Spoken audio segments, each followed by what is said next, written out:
আল্লামা ইমাম আবুল ফারাজ ইবনুল জৌজি একটা কিতাব লিখেছেন আজ থেকে 900 বছর আগে, উয়ুনুল হিকায়াত, আমার ঘরে আছে। এই কিতাবের মধ্যে তিনি একটা ওয়াকিয়া, একটা ঘটনা তিনি লিখেছেন। উনি বলতেছেন বিশ্ববিখ্যাত একজন আল্লাহর ওলি ছিলেন। পৃথিবীতে ওলি আছে, আপনারা অস্বীকার করার কোনো সুযোগ নাই। কেউ যদি ভাবেন যে ওলি নাই, এটা আপনি বুঝবেন না, এটা ভুল বুঝবেন না। ওলি পৃথিবীতে আছে, তবে ভণ্ড পৃথিবীতে আছে, এটা অস্বীকার করার কোনো সুযোগ আমাদের নাই। ওলি পৃথিবীতে আছে। পৃথিবীতে একজন বিশ্ববিখ্যাত ওলি ছিলেন, তার নাম ইমাম আবুল ফারাজ লিখতেছেন 900 বছর আগে। তার নাম হযরতে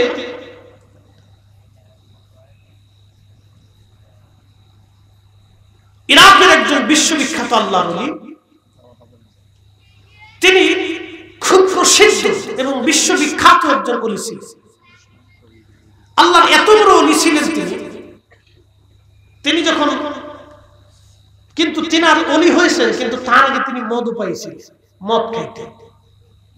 এই আল্লাহর দিকে ফিরে আসার জন্য তার একটা ঘটনা আছে, আমি এদিকে যাব না। তিনি হজে আসছেন।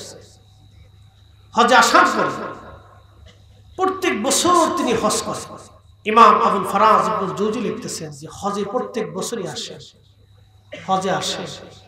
তো হজে আসার পরে তিনি এক হজে আল্লাহর কাছে বলতেছেন, ইয়া রাব্বি, আমি তো হজ করছি, কিন্তু কবুল হইল কিনা জানলাম না। আল্লাহ, এবছর তো বহু হাজি হজ করছে, আল্লাহ কারটা কবুল হলো কারটা কবুল হলো না সেটাও জানলাম না, দয়া করে আপনি কি আমাকে বলবেন?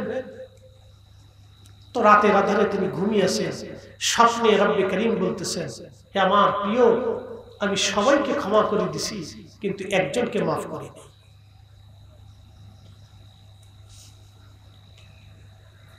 চিন্তায় পড়ে গেলেন তিনি। তাহাজ্জুদের সময় তিনি উঠে গেলেন, উঠে যে আল্লাহর ইবাদতে মশগুল হয়ে গেলেন, তাহাজ্জুদ শুরু করে দিলেন। মনে রাখবেন, আল্লাহর প্রিয় মেহবুব বান্দা যারা, তারা তাহাজ্জুদ নামাজ ছেড়ে দেয় না, তারা তাহাজ্জুদ নামাজ পড়তে থাকে, নামাজ তারা ছাড়ে না। আল্লাহর জিকিরে ফিকিরে হালালে জিন্দেগি তারা গঠন করে। বন্ধু আমার, তিনি রাত্রিবেলা ঘুমিয়ে আছেন, স্বপ্নে আল্লাহ বলেন, প্রিয়, সবাইকে মাফ করে দিয়েছি, কিন্তু একজনকে আমি আল্লাহ মাফ করি নাই। আল্লাহরে বান্দা আল্লাহর দরবারে হাত তুলে বলেন, আল্লাহ, আপনি কাকে মাফ করলেন না? সেই লোকটা যদি আমি হয়ে যাই তাহলে সর্বনাশ হয়ে যাবে। রব্বুল আলামিন, মেহেরবানি করে আপনি আমাকে কাকে মাফ করেন নাই সেটা দয়া করে বলে দেন। পরের রাত্রিবেলা তিনি আবার ঘুমান। আল্লাহ রাব্বুল আলামিন স্বপ্নে তাকে বলতেছেন, আমার প্রিয়, আমি সবাইকে মাফ করছি, কিন্তু একজনকে মাফ করি নাই, তার নাম মুহাম্মদ ইবনে হারুন সমরকন্দি। সমরকন্দ হচ্ছে বর্তমান আফগানিস্তানের পার্শ্ববর্তী দেশ। আফগানিস্তানের পার্শ্ববর্তী দেশ, সেটার নাম উজবেকিস্তান। উজবেকিস্তানের একটা শহর আছে বুখারা। এই বুখারাতে যিনি ঘুমিয়েছেন তিনার নাম আমিরুল মুমিনিনা ফিল হাদিস ইমাম বুখারী রাহমাতুল্লাহি আলাইহি। ওনার শহর থেকে 3 মাইল দূরে আরেকটা শহর আছে, এই শহরের নাম হলো সমরকন্দ। ইসলামের প্রথম দিক থেকে এই অঞ্চলে ইসলাম প্রবেশ করেছে। আফগানিস্তানে ইসলাম এসেছে, সমরকন্দ এসেছে, উজবেকিস্তান, তাজিকিস্তান, তুর্কমেনিস্তান, আজারবাইজান, এই অঞ্চলগুলিতে ইসলাম তখন ছড়িয়ে পড়েছে। ইরানে, পাকিস্তান ইসলাম এসেছিল, কিন্তু এরপরে বহু বছর পরে আমাদের দেশে ইসলাম আসছে। আজ থেকে 800 বছর আগে সিলেটে হযরত শাহজালাল আমিনী মুজাদ্দিদি এসেছিলেন। তিনি শুধু খানকার পীর ছিলেন না, জিহাদের ময়দানের তিনি একজন বীর যোদ্ধা ছিলেন। তিনি শুধু তাসবিহ হাতে ছিলেন না, তার হাতের মধ্যে তলোয়ার ছিল। কথা বলেন ঠিক কি না? শুধু কি তাসবিহ না তলোয়ার ছিল? কথা বলেন না কেন? তলোয়ার, শুধু তাসবিহ না, তলোয়ার ছিল। প্রিয় মুসলমান, খুব মনোযোগ দিবেন। আল্লাহর বন্ধু স্বপ্ন দেখার পরে তিনি ঘুম ভেঙে গেল, ফজর পড়লেন হেরেমে যাইয়া। ফজর পড়ার পরে তিনি হেরেমবাসীদেরকে ডাকলেন, ও হারামাইন, হারামের বাসিন্দারা, আহলুল মক্কা যারা আছেন, বলেন আপনাদের মধ্যে মুহাম্মদ ইবনে হারুন সমরকন্দি নামক কাউকে আপনারা চিনেন কিনা? বিশ্ববিখ্যাত হাদিস বিশারদ ইমাম আবুল ফারাজ লিখতেছেন, যারা আলেম আছে তারা জানবে ইমাম আবুল ফারাজ কি জিনিস। বিশ্ববিখ্যাত হাদিস বিশারদদের মধ্যে তিনি একজন, ইমাম আবুল ফারাজ ইবনুল জৌজি রাহমাতুল্লাহ আলাইহি। উনি ওনার কিতাবের মধ্যে লেখেন, আল্লাহর মহান ওলি তিনি স্বপ্নের ভিতরে দেখার পরে হারামে যে জিজ্ঞেস করলেন, মুহাম্মদ ইবনে হারুন সমরকন্দি নামক তোমরা কাউকে চেনো কিনা? আল্লাহর ওলির নাম হচ্ছে মালিক ইবনে দিনার বসরি আল ইরাকি। হযরত মালিক ইবনে দিনার আল ইরাকি আল বসরি বিশ্ববিখ্যাত রিজাল শাস্ত্রবিদ যারা আছেন, এমন কোন রিজালবিদ নাই যে ওনার জীবনী না লিখেছেন। তিনি আল্লাহর একজন মহান ওলি মালিক ইবনে দিনার আল ইরাকি। তিনি জিজ্ঞেস করলেন, হে লোকেরা বলো, সমরকন্দি নামক কাউকে চিনো কিনা? লোকেরা বলল, হ্যাঁ চিনি। সমরকন্দি তিনি এত বড় বুজুর্গ, সারা রাত্র ধরে তিনি মাকাম ইব্রাহিমে নামাজ পড়ে, সারা রাত্র মাকামে ইব্রাহিমে ইবাদত করে। দিনের ভাগে মক্কাতে একটা বিরান ভূমি আছে, এই বিরান ভূমিতে সে দিনের ভাগে যাইয়া একটা গাছ আছে, গাছের নিচে আল্লাহর ইবাদতে কাটায় দেয়। আমরা তার চিনি, আজকে 40 বছর ধরে সে একটা না মাকামে ইব্রাহিমে সারা রাত্র ইবাদত করে। অ্যাটেনশন, আপনাকে ঘটনাটা শুনতে হবে, খুব ইম্পর্টেন্ট আমাদের জীবনে। তো মালিক ইবনে দিনার আল ইরাকি বসরি রাহিমাহুল্লাহ চিন্তা হচ্ছে, 40 বছর ধরে একজন মানুষ হারামে মাকাম ইব্রাহিম ইবাদত করে, আল্লাহ তারে মাফ করলো না। কারণটা কি? কারণে 40 বছর ধরে আল্লাহ তাকে মাফ করে না জানার দরকার। বলে লোকটাকে কোথায় গেলে পাবো? বলে বিরান ভূমিতে পাবেন। লোকেরা বিরান ভূমিতে চলে গেলেন। হযরত মালিক ইবনে দিনার বিরান ভূমিতে যায় দেখলেন একজন বান্দা গাছের নিচে নামাজ আদায় করতেছে, তার একটা হাত নাই, একটা হাত তার কাটা, কিন্তু গাছের নিচে এসে নামাজ পড়ে। সালাম দিয়ে তিনি বসে গেলেন, নামাজ শেষ হয়ে গেল। মুহাম্মদ ইবনে হারুন সমরকন্দি নামাজ শেষ করার পরে সালামের উত্তর দিয়ে বলেন, হে আল্লাহর বান্দা, আপনার পরিচয় কি? কি জন্য এই গুনাহগারের কাছে আপনি আসছেন?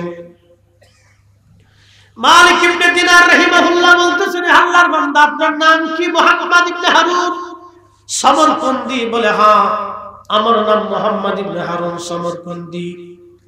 বলে, আল্লাহর বান্দা, আমার পরিচয় হচ্ছে আমি মালিক ইবনে দিনার আর ইরাকি।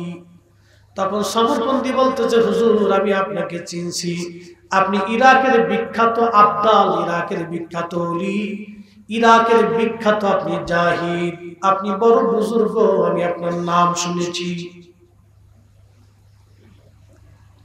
আপনি বড় বুজুর্গ, আপনার নাম শুনেছি।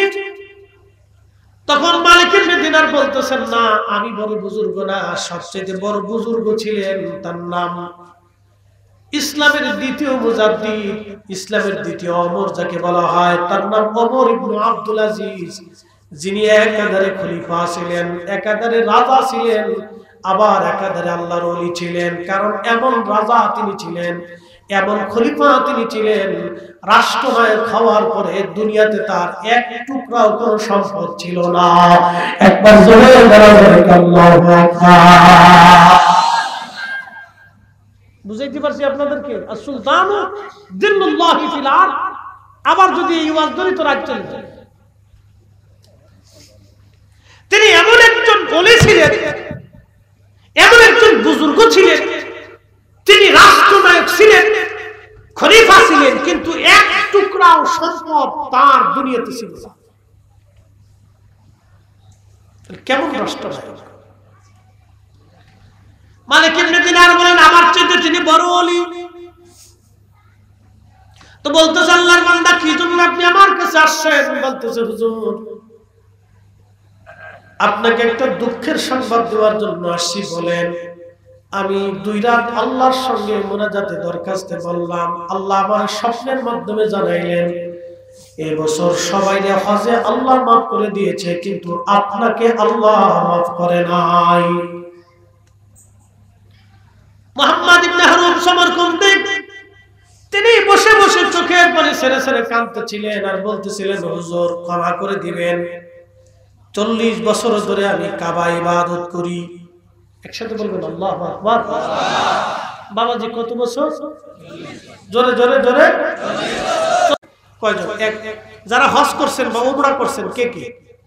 1 জন, 2 জন, 3 জন, 4 জন, 5 জন, 6 জন, 7 জন, তাহলে মোটা গেলে 8-10 জন এরকম হবে আর কি খুঁজলে। মাশাআল্লাহ, বলেন আলহামদুলিল্লাহ। যারা গেছে তারা জানে কাবা শরীফের সামনে দাঁড়াইলে অনুভূতি কি আসে।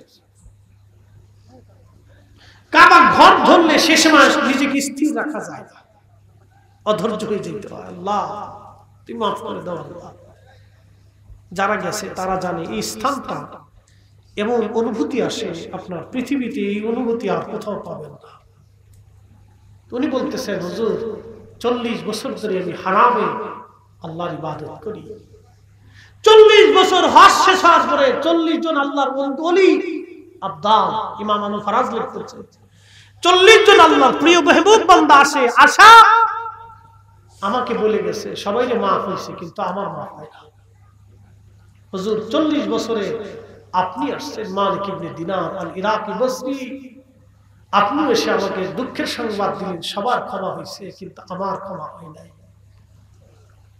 মালিক ইবনে দিনার হাতটা ধরে বললেন, হে আল্লাহর বান্দা, তাহলে বলো তুমি জীবনে কি ভুল করছো, তুমি কি অন্যায় করছো, একটু বলবা। বলতেছে, হুজুর আমার জীবনে একটা ভুল আমাকে এই পর্যন্ত নিয়ে আসছে, এই ভুলটা কি আজকে শুনে যা। বলতেছে, হুজুর একটা ভুল আমাকে এই পর্যন্ত নিয়ে আসছে। বলে ভুল কি? ভুল হচ্ছে আমি সমরকন্দের অনেক বড় ধনী ব্যক্তি ছিলাম। আমার তৎকালীন সময়ে 7,000 স্বর্ণ মুদ্রার মালিক ছিলাম। 12 জন দাসীবাদী ছিল আমার, বিরাট বড় জমিদারি ছিল আমার আল্লাহর ওলি। আমি যখন মধুপাই ছিলাম তখন আমি মধুপাই। একদিন শাবানের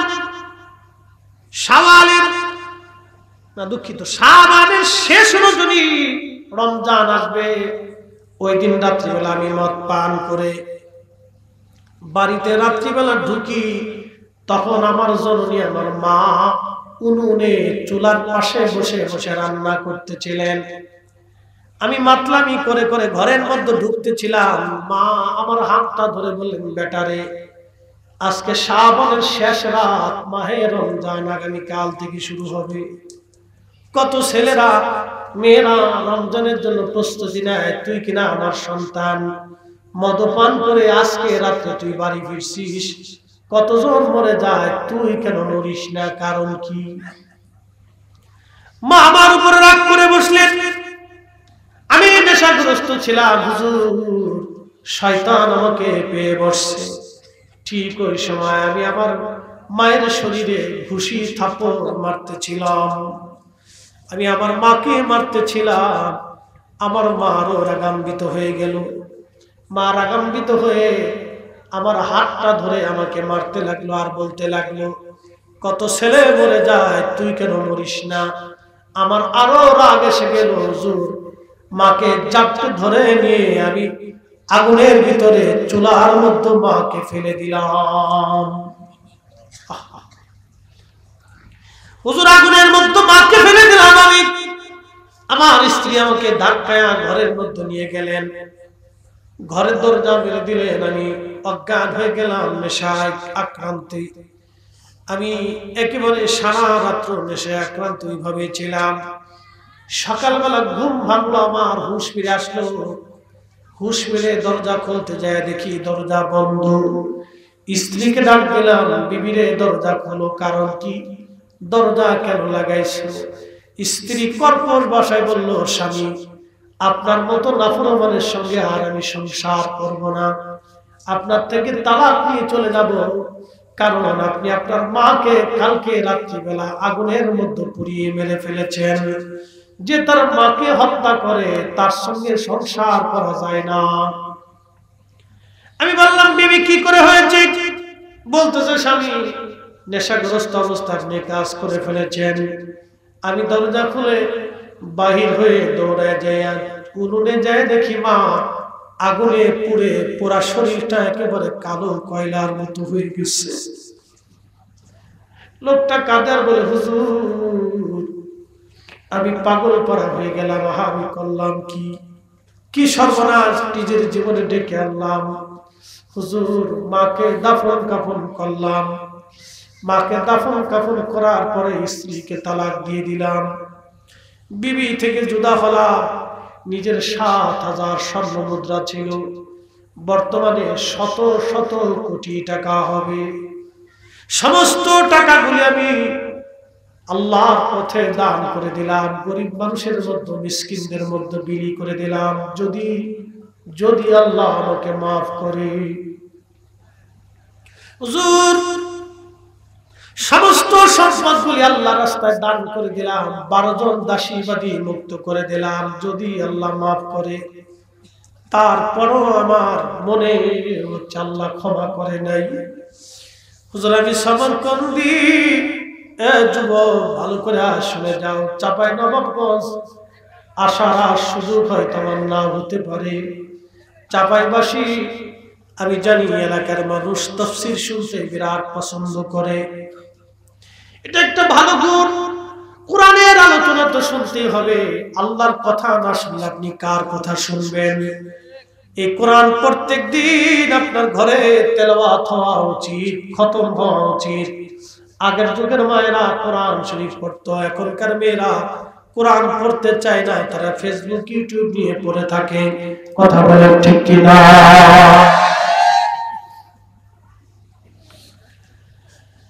এই কোরআন আল্লাহ বললেন, মাইয়ুতির রাসূল ফাকাদ আতা আল্লাহ,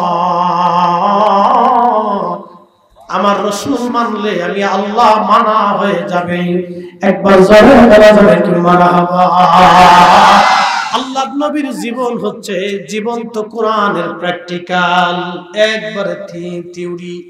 আল্লাহর নবী জীবন্ত কোরআনের জীবন্ত প্রতিচ্ছবি ছিলেন। আল্লাহর নবী কোরআনের জীবন্ত প্রতিচ্ছবি। এই কোরআন ছিল নবীর যে আদর্শ। আল্লাহ বললেন, ওয়া ইন্নাকা লাআলা খুলুকিন আযীম। নবী আপনার চরিত্র মহান, আপনার চরিত্রের মতো এমন চরিত্র সৃষ্টির মতো আর কেউ নাই। আচ্ছা জবান খুলে বলবেন তো, আল্লাহর নবী জীবনে কোনোদিন একটা মিথ্যা বলেছেন? হ্যাঁ, বুঝে বলেন না, না বুঝে বলেন? জীবনে নবী আর রাসূল করিম একদিন মিথ্যা বলেন নাই, আমরা বলি। কথা ঠিক কিনা? আল্লাহর নবী জীবনে কোনোদিন একটা অন্যায় ভাবে কাউকে থাপ্পড় মারেন নাই, কিন্তু আমরা মারি। আল্লাহ রাসূল হিজরত করে মদিনার দিকে রওনা হয়ে যাবেন রাত্রিবেলা। নবীজির কাছে কাফেররা আমানত দিয়ে গেল, আল্লাহর হাবিবের কাছে। আমানত দিয়ে যাওয়ার পরে আল্লাহর নবী হযরত আলীকে বিছানার মধ্যে শোয়ায়া চাদর মোড়া দিয়ে শুয়ে যেতে বললেন, আর বলে দিলেন, আলী কালকে সকালবেলা তুমি অমুক অমুক অমুক আমার কাছে এগুলি পায় আমানত, এই আমানতগুলি তোমার কাছে রেখে গেলাম আলী রে, কালকে সকালবেলা আমানতগুলি তুমি ফিরিয়ে দেবা। হিজরতের সময় নবীজি কাফেরদের সম্পদ নিয়ে চলে যেতে পারতেন, কারণ আল্লাহর নবীকে যে কাফেররা অত্যাচার করলো, মারলো, তারপরও নবীজি তাদের একটা অংশ নিয়ে চলে যান নাই। আর আমার দেশের একদল চোর এদেশের গরিব মানুষের কোটি কোটি টাকা বিদেশে পাচার করে দিয়েছে। কথা বলেন ঠিক কিনা?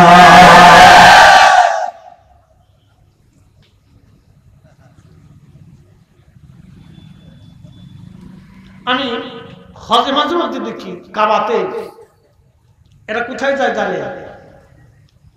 কাবা শরীফে একটা হোটেল আছে, ক্লোথ টাওয়ার। একবারে ভিআইপি দামি হোটেল, পৃথিবীর সবচেয়ে বড় ধনী প্রভাবশালীরা অর্থবিদরা এই কোন টাওয়ারে জায়গা ভিআইপি জায়গা থাকে, ওখান থেকে তারা হজে আসে।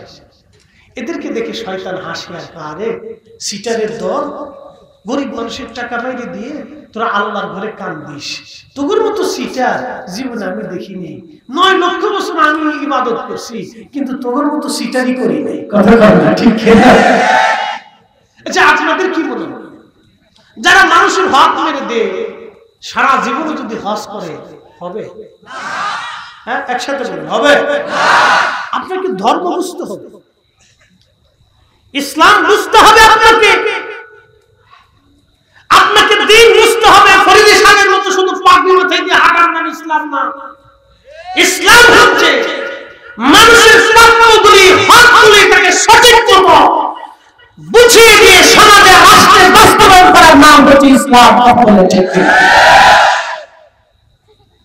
এই জন্য খেলাফত ব্যবস্থা ছিল। সাহাবা আজমাইনের জীবন দেখবেন, খোলাফায়ে রাশিদিনের জীবন দেখবেন, তারা পৃথিবীতে শাসক ছিল। আল্লাহ রাসূল বলেছেন সুলতানু দিল্লুল্লাহি ফিল আরদ, শাসক গোষ্ঠীরা হচ্ছে পৃথিবী আল্লাহর পক্ষ থেকে ছায়া। বদগাছ যেমন সবাইকে ছায়া দেয়, শাসক গোষ্ঠীরা তার প্রজাদেরকে ছায়া দিয়ে রাখবে, নিরাপত্তা দিবে এবং প্রজাদের আমানতগুলি সঠিক মতো তার কাছে পৌঁছায় দিবে। হযরত আলী কাররামাল্লাহ রিদওয়ানুল্লাহ, আল্লাহর পক্ষ থেকে তিনি জান্নাতি ছিলেন। মৃত্যুর আগ পর্যন্ত তিনি মানুষের হকগুলি মানুষকে বুঝিয়ে দিয়েছেন। ওনার জানাজা যখন যাচ্ছিল, খ্রিস্টান এক মেয়ে দাঁড়িয়ে দাঁড়িয়ে চোখের পানি ফেলে কাঁদছিল। তখন লোকেরা বলতেছিল, হে খ্রিস্টান অন্ধ মেয়ে, তুমি কাঁদো কি জন্য? সেই দিন খ্রিস্টান মেয়েটা বলেছিল, আমার আমিরুল মুমিনিন তিনি কি দুনিয়াতে আছেন না মরে গেছে? খ্রিস্টান মেয়েকে সেই দিন মুসলমানরা বলেছিল, হে খ্রিস্টান মেয়ে, তুমি একজন মুসলিম শাসকের জন্য কেন কান্না করো? মুসলিম শাসক কেমন হতে হবে সাহাবা আজমাইন আমাদেরকে হাতে কলমে শিক্ষা দিয়ে গেছে। তখন সেই দিন কুফার বাসিন্দা মুসলিমরা বলল, হে খ্রিস্টান নারী, তুমি একজন মুসলমান শাসকের জন্য কেন কান্না করো বলো? খ্রিস্টান মেয়েটা ডাক দিয়ে বললেন, আগে বলো আমার খলিফা বেঁচে আছে না মরে গেছে? তখন তারা বলল, না খলিফা মারা গেছে। মেয়েটা বলল, হ্যাঁ, আমি যেটা ধারণা করেছিলাম ঠিক সেটাই হয়েছে, খলিফা মারা গেছে, এটাই আমি বুঝেছিলাম।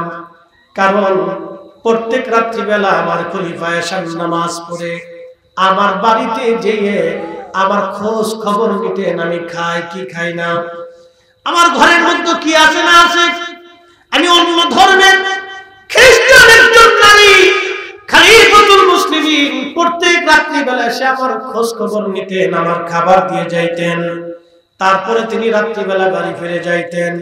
আজকে 3 রাত হলো খলিফা আমার বাড়িতে আসে নাই, আমার খোঁজ খবর নেই নাই, সেই জন্য বুঝতে পারছি খলিফা আজকে দুনিয়াতে নাই, খলিফা দুনিয়া থেকে বিদায় হয়ে গেছে।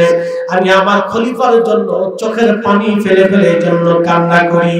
আজকে আমি অন্ধকে কে দেখবে, আমার বাড়িকে খাবার পৌঁছায় দিবে। একবার জোরে বলে আল্লাহু আকবার। এরা মুসলিম, এরা মুসলিম, এরকম শাসক আমাদের দেশের প্রয়োজন। কথা বলে ঠিক পেরেছি? আল্লাহ জাউলা বাউলা জাউলা আজাইয়ে বাজাইয়ে আমার ভাইয়ের চরিত্র ফুলের মতো পবিত্র, আমার ভাইয়ের চরিত্র ফুলের মতো পবিত্র। 500 টাকা পেয়েছে। কত টাকা পেয়েছে? 500 টাকা। আচ্ছা বলেন, ফুলের মতো চরিত্র আল্লাহ রাসূল ছাড়া আর কেউ আছে? এই স্লোগান দিয়ে আপনি একজনের পিছনে দাঁড়ায় তার জন্য মিথ্যা সাক্ষ্য দিতে পারবেন। মুসলমানের সাক্ষী কত ওজন জানে? বুঝাইতেছি। এখানে যারা বিয়ে শাদী করেন নাই তারা হাত উঁচা করেন, যারা বিয়ে করেন নাই তারা হাত উঁচা করেন। না শরমের কিছু নাই। কিরে তোরা বিয়ে করছো? তুমি বিয়ে করস নাই তা হাত উঁচা করস না কে? হাত উঁচা কর। যারা বিয়ে করেন নাই তারা হাত উঁচা করেন। বুঝে নাই, বুঝে নাই। আচ্ছা হাত নামান, হাত নামান, হাত নামান। বুঝছি আচ্ছা, বিয়ে করার সময় দুইজন সাক্ষী ছিল না? দুইজন সাক্ষী ছিল। ইজাব কবরের সময় দুইজন সাক্ষী ছিল। এই দুইজন সাক্ষীর স্বাক্ষর কত দাম আপনাকে বুঝাই। এই দুজন সাক্ষীর স্বাক্ষর কত দাম আপনাকে বুঝাই।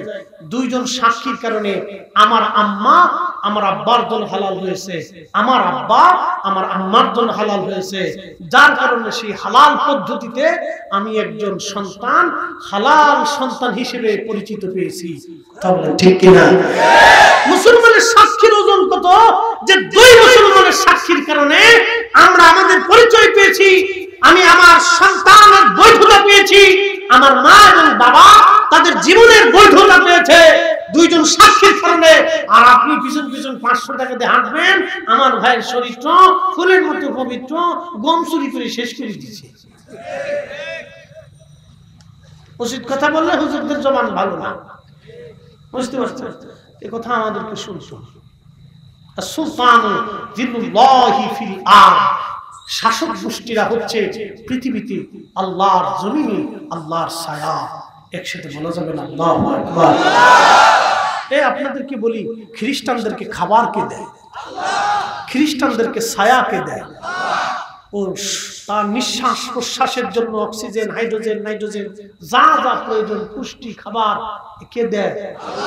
এই জন্য বলছেন আস-সুলতানু জিল্লুল্লাহি ফিল আরদ, সুলতানরা শাসক গোষ্ঠীরা হচ্ছে আল্লাহর জমিনে আল্লাহর ছায়া। আল্লাহ যেভাবে সব মানুষকে সৃষ্টিকে ছায়া দিয়ে নিরাপদে রাখে, শাসকরা ওই রকম সবাইকে নিরাপদে রাখবে। একসাথে বলা যাবে না আল্লাহু আকবার। এই জন্য কে শাসক হবে এটা নির্বাচন করা আমাদের দায়িত্ব। কথা ঠিক কিনা? 500 টাকা পেয়ে আবার অন্যদিকে হান্দাই দিয়ে না, জায়গা মতো বাজি দিচ্ছে। আমার সিস্টেম কি, আমরা বাঙালি খুব চরিত্র খুব ভালো। কে ভাই জানেন, আমার বাড়িতে 5টা ভোট ছিল, কিছু যদি দিতে কত লাগবে? 5000 টাকা দিল। তো নিচে একজনের কাছ থেকে 5000 এই ডাব মার্কা আছে। কে ভাই জানেন, এই 5টা ভোট ছিল, কত লাগবে? 5000 দিল। নিচে ডাবের কাছ থেকে, আগে নিচে নারকেলের কাছ থেকে, অহন নিচে ডাবের কাছ থেকে, এরপরে লোক কমলার কাছ থেকে, এরপরে লোক আপেলের কাছ থেকে। বুঝতে পারছেন? 4 জনের কাছ থেকে লইছি 2000, 5000, 5000 করে 20000 টাকা, 20000 টাকা। ভোট দিছে কয় জায়গা? জোরে বলে। তার টাকা কি হালাল না হারাম? ওই টাকা দিয়ে গরুর গোশত কিনে খাওয়া আর শুয়োরের গোশত কিনে খাওয়ার ভিতরে কোনো তফাৎ নাই। কথা বলেন ঠিক কিনা? কারণ দোনোটাই কি হারাম। জোরে বলেন, দোনোটা কি? আপনি হালাল হারাম বুঝতে হবে। শুধু ফরিদি সাহেবের মতো মাথায় পাগড়ি বেঁধে রাস্তায় হাঁটার নাম দিন না। আপনাকে দিন বুঝতে হবে, সম্পূর্ণ খাবারটা আপনার জন্য হালাল হয়, বৈধ হয়। কথা বলেন ঠিক ঠিক? আপনি যদি চাঁপাইনবাবগঞ্জ শহরে যায় খুঁজেন, তো যায় দেখবেন শতকরা কয়জনের টাকা হালাল আছে। আছে, একবারে নাই তা কোয়া যেত না। আছে কিছুটা হলো আছে। আছে প্রিয় চাঁপাইন মুসলমান, খুবই মনোযোগ দিয়ে কথাগুলি শুনবেন। বাবাজি বলছিলাম, কাইফা তাকফুরুনা বিল্লাহি ওয়া কুনতুম আমওয়াতা, কি করে তোমরা আল্লাহকে অস্বীকার করো, অথচ তুমি ছিলে প্রাণহীন, নির্জীব, তোমার কোনো জীবন ছিল না, শক্তি ছিল না। আমি রব্বুল আলামিন তোমাকে জীবন দিলাম। বন্ধুগণ আমার, মা বোনেরা খুব মনোযোগের সাথে কথাগুলি শুনবেন। আমাদের এই কথাগুলি বোঝাটা জরুরি। বাড়ি কোরআন যেমন শোনা জরুরি, কোরআনগুলি বাড়ি পর্যন্ত নিয়ে যাওয়া আমাদের জন্য জরুরি। কথা বলেন ঠিক কিনা? হাজিরিন, বলছিলাম এই বিধানগুলি আমাদেরকে মানতে হবে, জীবনে প্রতিষ্ঠিত করতে হবে, বাস্তবায়ন করতে হবে, ততক্ষণ আমি মুসলমান হব। মুসলমান কাকে বলে? আসলামতু লি রাব্বিল আলামিন। মুসলমান তাকে বলে যিনি খোদার প্রভুর কুদরতি কদমে নিজেকে আত্মসমর্পণ করে। আল্লাহর প্রত্যেকটা আইনগুলি বিধানগুলি কোরআনের প্রত্যেকটা আইন বিধানগুলি নিজের জীবনে বাস্তবায়ন করে নেয় তাকেই বলা হয় মুসলমান, তাকেই মুসলমান বলা হয়। আল্লাহর কোরআনের বিধানগুলি নিজের জীবনে যারা বাস্তবায়ন করে না তাদেরকে মুসলমান বলা যায় না, তারা মুসলমান। কথা বলেন ঠিক কিনা? ওয়াজ করলে কি লাভ, শুনলে কি লাভ? লাভ হবে তার আমলে, আমলেও লাভ হবে না নবী প্রেম না থাকলে দিলে, নবী প্রেম থাকলে দিলে লাভ হবে কম আমলে। সুপারিশ করবেন নবী রোজা হাসরের ময়দানে। জ্ঞানী যারা বুঝে তারা শুধু ইশারা নাদানের বুঝাইতে পারে আসে কে কোথায়। জ্ঞানীর মতো জ্ঞানী হলে অল্প কথাই বুঝে, কসুর মতো কসু হলে অল্প জেনে শেষে। কথা বলেন ঠিক কিনা? আল্লাহ ইলাহা জোরে লা ইলাহা লা ইলাহা হাসবি রাব্বি জাল্লাল্লাহ মা ফি কলবি গায়রুল্লাহ নূর মুহাম্মদ সাল্লাল্লাহু বলি নূর মুহাম্মদ সাল্লাল্লাহু লা ইলাহা ইল্লাল্লাহ লা ইলাহা ইল্লাল্লাহ লা ইলাহা ইল্লাল্লাহ মুহাম্মাদুর রাসূলুল্লাহ সাল্লাল্লাহু আলাইহি ওয়াসাল্লাম। প্রিয় ভাইরা আমার, মহদীপুরবাসী, এই কোরআন শরীফের এই যে আল্লাহ বললেন তোমরা আমাকে কি করে অস্বীকার করো। আপনি যদি আল্লাহর সৃষ্টির দিকে তাকান, আপনার চেহারার দিকে যদি আপনি তাকান, আপনাকে বুঝাচ্ছি একই মাটির ভিতর থেকে আল্লাহ আম গাছ লাগাইলেন, আমের ফলের এক ধরনের স্বাদ। একই মাটির ভিতর থেকে আল্লাহ জাম গাছ দিলেন, আর এক রকম স্বাদ। একই মাটির ভিতর থেকে আল্লাহ কাঁঠাল গাছ দিলেন, আর এক রকম স্বাদ। একই মাটির ভিতর থেকে আল্লাহ পেঁপে দিলেন, লেবু দিলেন, আপেল দিলেন, কমলা দিলেন, বিভিন্ন ধরনের ফল আল্লাহ দিলেন, বিভিন্ন ধরনের স্বাদ আল্লাহ দিলেন। একই পানির ভিতর থেকে আল্লাহ মাছ দিলেন, হরেক কোয়ালিটির মাছ। আবার আপনি যদি সমুদ্রে চলে যান দেখবেন একই পানি, সমুদ্রের পানিটা লোনা, সেখানে এক ধরনের মাছ। সমুদ্রের মাছ যদি এনে আপনি পদ্মা নদীতে ছেড়ে দেন সমুদ্রের মাছ বাঁচবে না। পদ্মা নদীর মাছ যদি সমুদ্রে ছেড়ে দেন এই সমুদ্রে যে মাছ বাঁচবে না। সমুদ্রের মাছ সমুদ্রে বাঁচবে, সমুদ্রের মাছ পদ্মায় বাঁচে না। একই মানুষ আপনি দেখবেন জঙ্গলি মানুষ যারা আছে তাদেরকে যদি আপনি সভ্য স্থানে নিয়ে আসেন তাহলে এই সভ্য স্থানে আনার পরে এই মানুষগুলি বাঁচে না। আবার সভ্য জায়গার মানুষ যদি জঙ্গলে নিয়ে যান এই মানুষগুলি বাঁচতে পারে না, তারা অসুস্থ ফিল করে অসুস্থ হয়ে যায়। একবার দেখবেন আপনি গ্রামের মানুষ যদি আপনি শহরে নিয়ে যান বেশি দিন থাকতে পারে না, শহরের মানুষ গ্রামে নিয়ে আসলে বেশি দিন টিকতে পারে না। এই যে আল্লাহ রাব্বুল আলামিনের সৃষ্টির সিদ্ধান্ত, আল্লাহ রাব্বুল আলামিনের কুদরত, এগুলি আল্লাহর সৃষ্টির প্রক্রিয়া। এই জন্য আল্লাহ বললেন বান্দা সবই পরিচালনা আমি আল্লাহ নিজে করাই। আপনাদেরকে বলি খাবার হরেক রকম। একই পানি আপনি যদি দেখেন মাম পানি, এই পানিটাও পানি, আবার জমজমের পানিও পানি। জমজমের পানি যদি আপনি মাম বোতলের মধ্যে রেখে দেন এই মাম পানির একটা সীমা আছে, 6 মাস অথবা 1 বছর পর্যন্ত এই পানিটা বোতলে জাত করে রাখলে এটার মেয়াদ পর্যন্ত পানিটা ভালো থাকবে। মেয়াদ চলে যাওয়ার পরে এই পানিটা আবার নষ্ট হয়ে যাবে। কিন্তু সৃষ্টির ভিতরে একটা কুয়ার পানি, সেটার নাম জমজমের পানি। আপনি বোতলের ভিতরে যদি 50,000 বছর রেখে দেন পানি ওইভাবেই থাকবে, নষ্ট হবে না, এর স্বাদ পরিবর্তন হবে না। একবার জোরে বলা যাবে কি সুবহানাল্লাহ। কারণ জমজমটা আল্লাহর বেহেশত থেকে আসছে না। বাড়ি যায় বলেন এখানে আর বলার দরকার নেই, পুলিশে দলিলে যাবো না, পুলিশে হলাম নাই গেছে। ওই দিন খুব অত্যাচার করছে, বেশি জ্বালাতন করে ফেলছে। ওরকম জ্বালাতন করা ঠিক না। দল্লি খালি টাকা লেগে গেছে, দল্লি খালি টাকা লেগেছে, পকেটের ভিতরে অনেকের গাঁজা মাজা দিয়ে দড়ি লেগেছে। আমার এক ভিডিও ম্যান একদিন বলতেছে হুজুর আমি বসে বসে ওয়াজ এডিটিং করতেছি, আবার দড়ি লেগে গেছে।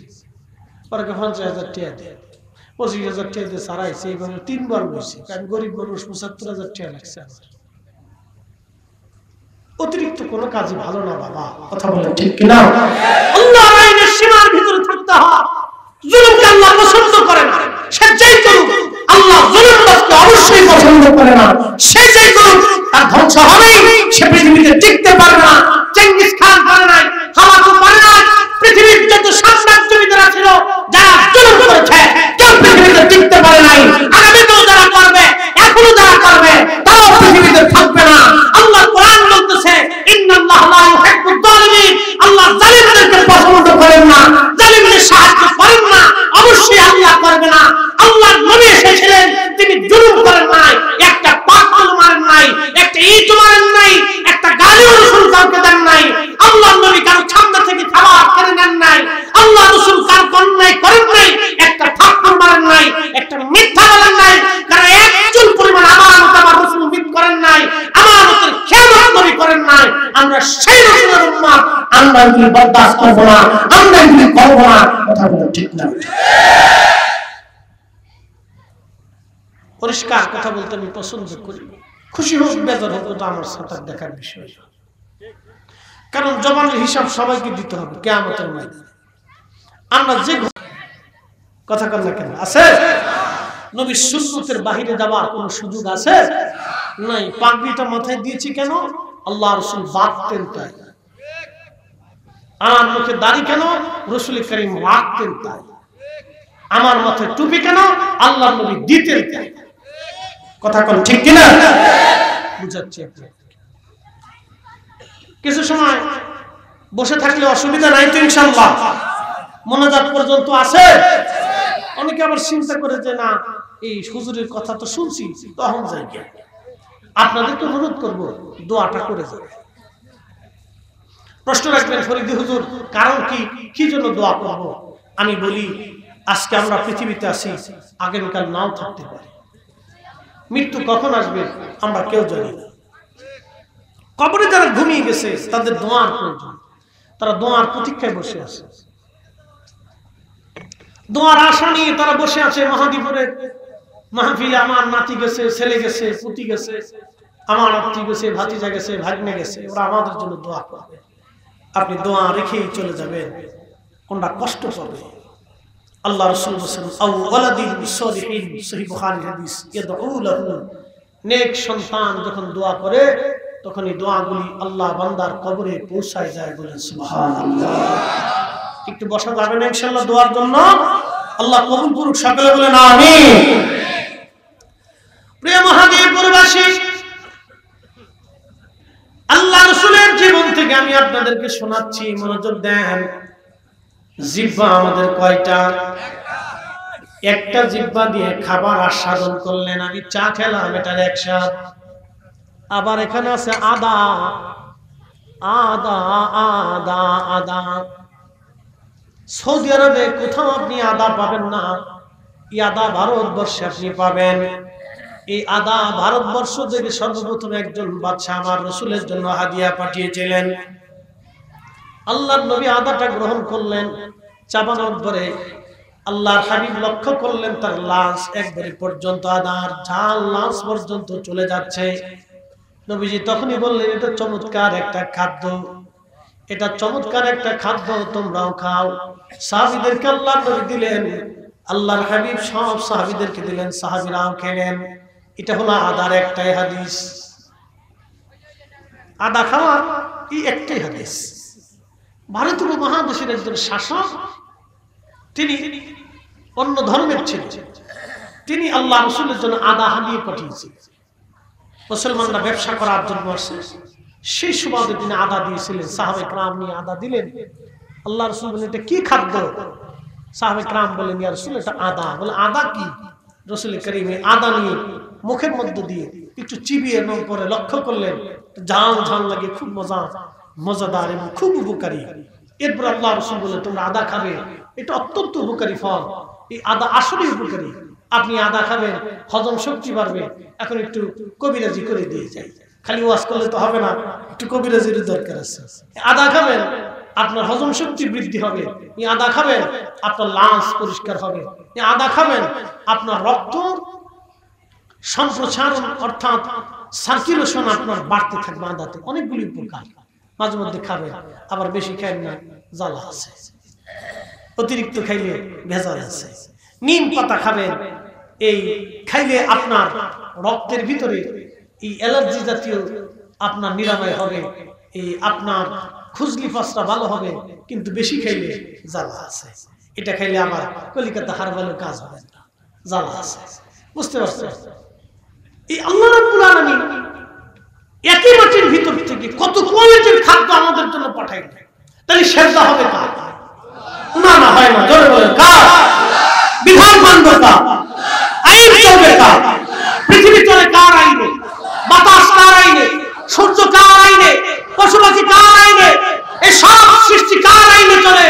সব সৃষ্টি যদি আল্লাহর আইনে চলে, জমিন আল্লাহর আইন, পানি আল্লাহর আইন, মাছ আল্লাহর আইন, পশু পাখি আল্লাহর আইন, আসমান জমিন আল্লাহর আইন, সূর্য আল্লাহর আইন, আবহাওয়া আল্লাহর আইন, গরম আল্লাহর আইন, ঠান্ডা আল্লাহর আইন, কুয়াশা আল্লাহর আইন, বৃষ্টি আল্লাহর আইন, সব যদি আল্লাহর আইনে চলে, তাহলে আমরা কার আইনে? জোরে বলেন, আমরা কার আইনে চলবো? কথায় কোনো ঝামেলা আছে? একবারে ক্লিয়ার কথা। এর চেয়ে পরিষ্কার করে আমি আপনাকে কি করে বুঝাবো বলেন তো? আর পরিষ্কার করে বোঝানোর কিছু নেই। সব কার আইনে চলে? আপনার শরীরটাও কার আইনে চলে? এটা আল্লাহর আইন। আমি যতই ভালো খান, 60 বছরে কিন্তু আপনি 24 বছরের মতো আর যুবক হইতে পারবেন না। আপনার চামড়ার শক্তি কমে যাবে, চোখের পাওয়ার কমে যাবে, চুল পাকতে থাকবে। আপনি যত ভালো খাবার খান, যত জিম করেন, যত আপনি শরীর চর্চা করেন, 60 বছর চলে যাওয়ার আসার পরে 25 বছরের যুবকের মতো হৃদয়ের উৎফুল্লতা আর কখনো ফিরে পাবে? এটা আল্লাহর আইনে চলে। খালি আমার মনটা আল্লাহর আইনে চলতে চায় না। ঠিক আসতে বললো ঠিক, ধরে বললো ঠিক। এটা মাঝে মধ্যে শয়তানের আইনে চলে যায়। কারণ মাহফিলে বসিস নিয়ে সাবি মেরে কয়েকজন উড়াই নিয়ে গেছে। এটার ভিতরে যেটা, এটা আল্লাহর আইনে চলতে চায়, এটা মাঝে মধ্যে শয়তানের আইনে চলে। এই জন্য আল্লাহ বলছেন, ওয়ালা তাত্তাবিউ খুতুওয়াতিশ শাইতান, তোমরা শয়তানের ইত্তেবা করিও না। ইন্নাহু লাকুম আদুউম মুবিন, সে তোমার প্রকাশ্য দুশমন। প্রিয় চাপায়ের মুসলমান, মনোযোগ দেবেন। আমি ইসলাম থেকে আরো পরিষ্কার করে বুঝাচ্ছি কেন আমরা আল্লাহর বিধানে চলবো। আল্লাহর নবী শিখিয়ে দিয়ে গেলেন। আল্লাহর হাবিব রহমতুল নবীজি তিনি বসে আছেন, সাহাবায়ে কেরাম নিয়ে বসে আছেন। আমার দিকে তাকাবেন, সাহাবীদেরকে নিয়ে নবীজি বসে আছেন। এমন সময় সাহাবীরা দেখলেন একজন বৃদ্ধা নারী হেঁটে হেঁটে আল্লাহর নবীর দিকে আসতেছে। ওই বৃদ্ধা নারী হেঁটে আসে। আল্লাহর হাবিব রহমতুল নবী বৃদ্ধা নারীটাকে দেখার পরে নিজে দাঁড়িয়ে গেলেন, সাহাবীরা দাঁড়িয়ে গেলেন। মুস্তাদরাক হাকিম লিসাহিহাইনের হাদিস। দাঁড়িয়ে যাওয়ার পরে আল্লাহর নবীর কাছ থেকে ওই সাহাবে کرام শুনে গেলেন। আল্লাহর নবীর গা মুবারকে চাদর ছিল, ওই চাদরখানা রহমতুল নবী মাটির মধ্যে বিছাই দিলেন। চাদরখানা বিছিয়ে দেওয়ার পরে মহিলা হেঁটে হেঁটে হেঁটে হেঁটে এসে চাদরের উপরে দাঁড়াইলেন। আল্লাহর নবী মহিলা বসে গেলেন, রহমতুল নবীও বসে গেলেন, সাহাবী کرام সরে গেলেন। তখন ওই মহিলা জিজ্ঞেস করতেছিলেন, ইয়া রাসূলুল্লাহ, ছোট্টকালে আমি আপনাকে লালন পালন করেছি, নিশ্চয় এই মুহূর্তে আপনারা চিনতে পেরেছেন মহিলার নাম কি? তিনি সাইয়্যিদা হালিমাতুস সাদিয়া রাদিয়াল্লাহু আনহা। একবার জোরে বলা যাবে কি মারহাবা? এ যদি কোনোদিন তায়েব যান, তা আপনাদেরকে বলি খুব চমৎকার আবহাওয়া, বসন্তের মতো বাতাস, মৃদু মৃদু ঠান্ডা বাতাস প্রচন্ড গরমে আসতে থাকবে। মক্কায় যখন ৪৫ ডিগ্রি সেলসিয়াস তাপমাত্রা, প্রচন্ড গরম, তখন তায়েফে দিনের ভাগে মৃদু মৃদু এরকম ঠান্ডা ঠান্ডা এসির মতো ঠান্ডা ঠান্ডা বাতাস আসে। খুব চমৎকার। আল্লাহু আকবার। এবছর হজে এত পরিমাণে গরম গেছে, আমার চোখের সামনে এক মিশরি হাজি আরাফাতের মাঠে মরে গেল। আরাফাতের মাঠে ছটফট করে মরে গেল। আর একজন হাজি একবারে মুমূর্ষ, আমি নিয়ে ঠান্ডা পানি তারে দিলাম, মাথায় ঢালা হলো, শরীরে দেওয়া হলো, কিচ্ছু হলো না, প্রচন্ড গরম। এবছর যারা হজ করছে তারা হজের কি মজা সেটা বুঝতে পারছে। আরাফা থেকে মুজদালিফা হয়ে মিনার মাঠের পাশ দিয়ে রাস্তা দিয়ে হেঁটে জামারাত হয়ে মক্কাতুল মুকাররমা এসে ফরজ তাওয়াফ করে সাই শেষ করে হোটেল পর্যন্ত যাইতে আমি হিসাব করে দেখছি প্রায় ৩০ কিলো রাস্তা হাঁটা লাগছে। একটার পর একটা পানি, একটার পর একটা পানি পান করছি। আগের দিন সন্ধ্যা থেকে পানি খাওয়া শুরু, পরের দিন দুপুর ১২টা পর্যন্ত একটা। তারপরে হোটেলে এসে পেশাবখানায় ঢুকে দেখলাম ওর সাজ হলুদ হয়ে গেছে। বললাম পানি গেল কই? হিসাব কষে দেখি যত পানি সব ঘামের সাথে বেরিয়ে চলে গেছে। ঘাম বের হয়েছে আর শুষ্ক আবহাওয়া এটা শুকাই গেছে, এত পানি। শোনেন, এই জন্য আরাফাতের মাঠে কোনো হাজি উপস্থিত হলে আল্লাহ সাথে সাথে তাকে মাফ করে দেয়, কিন্তু বান্দার হক যে নষ্ট করে আল্লাহ তারে মাফ করে না। বাবা মার খেদমত যে করে না আল্লাহ তাকে মাফ করে না, অবশ্যই করে না। আরাফাতের মাঠে হাজিরা আল্লাহর দরবারে চাইতে দেরি হয়, আল্লাহ মাফ করতে দেরি করে না। আরাফাতের মাঠে হাজিরা যেভাবে কান্না করে আল্লাহ মাফ করে দেন, আল্লাহ মাফ করে দেন। জীবনে অনেক অপরাধ করছি, আল্লাহ মাফ করে দেন। কাবা ঘর ধরে কাঁদতে থাকে, আল্লাহ ক্ষমা করে দেন, আল্লাহ মাফ করে দেন। কিন্তু দুনিয়াতে যারা মানুষের হক নষ্ট করে, দুনিয়াতে যারা পিতামাতার হক নষ্ট করে, আল্লাহ তারে মাফ করে না। প্রিয় চাঁপাইনবাবগঞ্জবাসী, খুবই মনোযোগের সাথে কথাগুলি শুনবেন। আমি আজকে একটা ঘটনা শোনাবো। আল্লাহর নবী বসে আছেন, ঠিক এই সময় হযরত হালিমাতুস সাদিয়া বলেন, ইয়া রাসূলুল্লাহ, ইয়া হাবিবাল্লাহ, নবীজি আপনাকে প্রশ্ন করি, জবাব দিবেন। নবীজি বললেন, বলেন আম্মা। রাসূল কারীম বললেন, ওগো মা জননী।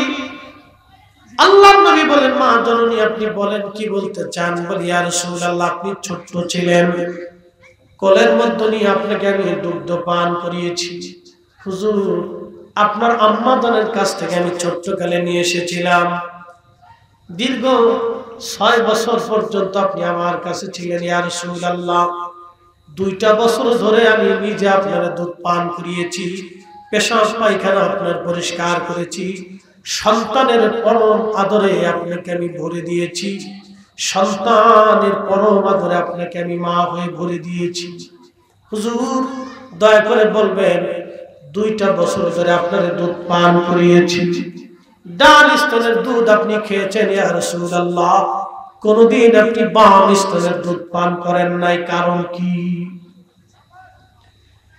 আল্লাহর হাবিব মুস্কি হাসি জবাব দিলেন, মা জননী, আজকে আপনারা তার হাকিকত বলে দিয়ে যায়। আপনি যখন ছোট্ট ছিলেন, আপনার দোলনায় কোলের ভিতরে ছিলাম, দুলিয়ে দুলিয়ে যখন আপনি আমার ঘুম পাড়াইতেন, কোলের মধ্যে নিয়ে পরম আদরে আপনি আমার দুধ পান করাইতেন ইয়া রাসূলুল্লাহ। নবীজি বলতেছে, ওগো আম্মা জান, আপনি যখন আমাকে দুধ পান করাইতেন মা জননী, তখন আমি জানতাম আমার একটা দুধ ভাই আছে, তখন আমি জানতাম আমার একটা দুধ ভাই আছে।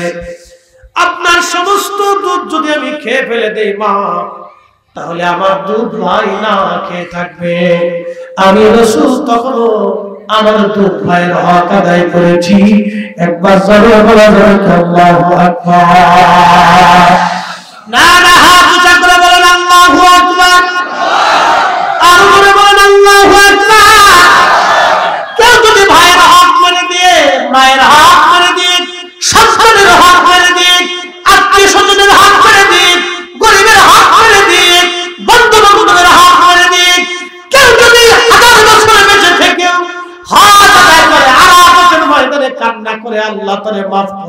মাফ করবে না। কি কথা বলেন ঠিক কি না? এজন্য নামাজি হওয়ার আগে আপনাকে আমানতদার হতে হবে।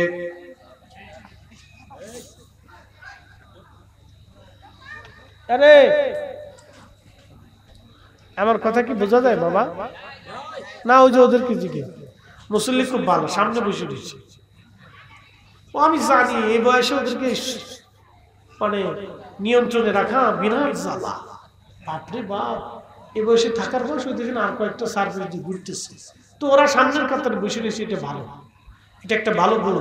ওদের এই বয়সে আমি এরকম ওয়াজে বসে থাকতাম, আলেমদের ওয়াজ শুনতাম। বাংলাদেশের সব আলেমদের ওয়াজ শোনা আছে, অনলাইনে বলেন অফলাইনে বলেন, আমি ওয়াজ শুনি, এখনো শুনি। কারণ প্রত্যেক আলেমের কাছ থেকে অনেক কিছু শিখার আছে, বক্তাদের কাছ থেকে অনেক কিছু শিখার আছে। হরেক রকমের বই আমাদেরকে পড়তে হয়, না পড়লে শিখা যায় না। আমার বাসায় যদি আপনি যান তো দেখবেন অন্তত প্রায় 10 লক্ষ টাকার কিতাব আছে শুধু স্টাডি। কেউ ঢুকলেই মনে করে যে হুজুর কি জীবন্ত লাইব্রেরি নাকি, এটা পড়তে হয়। স্টাডি না করলে অনেক কিছু জানা যায় না। তো যাই হোক, আপনাকে পড়তে হবে, জানতে হবে, শিখতে হবে। এই যে কোরআন দেখতেছেন, এখান থেকে আপনারা পড়বেন, প্রতিনিয়ত কিছু পড়বেন, কিছু বুঝবেন, কিছু শিখবেন। আমাদের শিখা বুঝাটা জরুরি। দেখেন তো রাসূল কারীম বলতেছেন, মা জননী, আমি তখন ছোট ছিলাম, আমি তখনও জানতাম যে আমার একটা দুধ ভাই আছে। আমি যদি সব দুধ খেয়ে ফেলি ভাইয়ের হক নষ্ট হতো, এই জন্য আমি একটা খাইতাম, আর একটা আমার ভাইয়ের জন্য রেখে দিতাম। একসাথে বলা যাবে আল্লাহু আকবার। সাহাবায়ে কেরাম দূরে ছিলেন। এই কথা বলার পরে মহিলা দাঁড়াইলেন, আল্লাহ রাসূল দাঁড়াই গেলেন। জীবনে নিজের গায়ের চাদর খুলে মারে দিছেন বসতে। কয়জন যদি জিজ্ঞেস করি, প্রিয় ভাই আপনি আপনার মায়ের পা কতদিন ধুয়ে দিয়েছেন, কাপড় কয়দিন কেচে দিয়েছেন, মাকে কয়দিন গোসলে সাহায্য করেছেন, রান্নায় সাহায্য করেছেন, প্রশ্ন যদি করি তাহলে অনেক খুঁজে পাওয়া যাবে। যদি আপনি প্রশ্ন করেন ফরিদ হুজুর আপনি করেছেন, হ্যাঁ আমার নসিব হয়েছে। দীর্ঘদিন আমি আমার মায়ের বাসন কাসন পোছা থেকে শুরু করে, রান্না বান্না থেকে শুরু করে, কাপড় কাচার সুযোগ হয়েছে। আমার মা আমার জন্য দোয়া করতেন। আমার চেয়ে বহু তেলে মওলা বাংলাদেশে বহু আলেম আছে, আমার মা আমার জন্য দোয়া করতেন। মায়ের দোয়া ফসল আজকে অনেক দোয়া করতেন। আমি আমার জীবনের অর্থগুলি, মা যতদিন ছিলেন আমি ততদিন ব্যাংকের অ্যাকাউন্ট করছিলাম না, মা অনুমতি দেওয়ার পরে করছিলাম। টাকা এই ওয়াজ করতাম, ক্লাস ফাজিলে থাকতে ওয়াজ করতাম। এই ওয়াজ করার পরে টাকাগুলি মানুষ দিত, এগুলি গুছাই গুছাই নিয়ে মার হাতে দিতাম। মায়ের ইন্তেকালের পরে মা বাড়ি থেকে আসার সময় মার হাতে কিছু না কিছু টাকা দিয়ে আসতাম, আপনি কিছু কিনে খাই। ইন্তেকালের পরে দেখলাম প্রায় ৪৫,০০০ টাকার মতো মা এখানে সেখানে এখানে সেখানে গুছাই গুছাই থুয়ে দিচ্ছে, খাই নাই মা। আপনাদেরকে বলবো প্রিয় ভাই আমার, রুটি রুজি যাই হোক কিছু অর্থ বৃদ্ধ বাবার হাতে দিয়ে, আব্বা যা মন চায় কিনে খায়। এই যে ১০০টা টাকা, ২০০টা টাকা, ৫০০টা টাকা দিলাম, মাস গেলে সপ্তাহ পরে বাবার পকেটে দিয়ে, মার হাতে কিছু টাকা দিয়ে বলেন, মা এই যে দিলাম কিছু খায়, দোয়া করবে। আল্লাহর কসম করে বলি রিজিকের কোনোদিন অভাব হবে না। কসম, আল্লাহর রিজিকের অভাব হবে না। একদিন আমি মাদ্রাসায় পড়েছি, 2 বেলা খেতাম, 1 বেলা খাওয়ার পয়সা ছিল না। আজকে আমি অনেক দামি গাড়িতে থাকি, অনেক দামি বাড়িতে থাকি। বুঝতে পারছেন? আপনাদেরকে বলতেছি, আপনাদের এলাকায় তো আমি প্রথম, এর আগে আমার আশা হয় না। প্রতি রাতে আমার 2টে 3টে 4টে মাহফিল করি। কি ভাবছেন আপনারা? বিশ্বাস করবেন না, আমার সাথে থাকলে বুঝবেন আমার কি ব্যস্ততা। 2টা হয় 3টা হয়, মিনিমাম 2টে প্রোগ্রাম তো সিজনে থাকে, একবারে মিনিমাম 3টে 4টে 3টে 4টে। এটা আল্লাহর দয়া। মানুষ কথা শুনে, মানুষকে আমি আল্লাহর দিকে ডাকি। ভুল ভ্রান্তি সবারই আছে ভাই, কথা বলো ঠিক কিনা? ভুল ভ্রান্তি আছে, আমাদের প্রত্যেক বক্তারই কোনো না কোনো সময় কিছু ভুল হয়, হয় না ভাই? ভুল হয়, হতেই পারে। আমরা অনেক কথা বলি, যে বেশি কথা বলে তার ভুল বেশি হয়, যে বেশি কাজ করে তার কাজে ভুল বেশি হয়, হতে পারে। প্রিয় উপস্থিতি, আমরা ভুলটাকে না দেখি, ভালোটাকে দেখি। আপনাদেরকে বলবো, মা যদি বেঁচে থাকে খেদমত করে। আল্লাহর কসম করে বলি, তিনটা জিনিস পাবেন এই কোরআন আমার হাতে। এক নম্বর হায়াত পাবেন, দুই নম্বর রিজিক আপনি পাবেন, তিন নম্বর ইজ্জত আপনি পাবেন। কোথাও আপনার ইজ্জত নষ্ট হবে না, আপনার রিজিকের কোনোদিন কমতি হবে না, তিন নম্বর আপনার হায়াত নষ্ট হবে না। একবার জোরে বলা যাবে কি মারহাবা।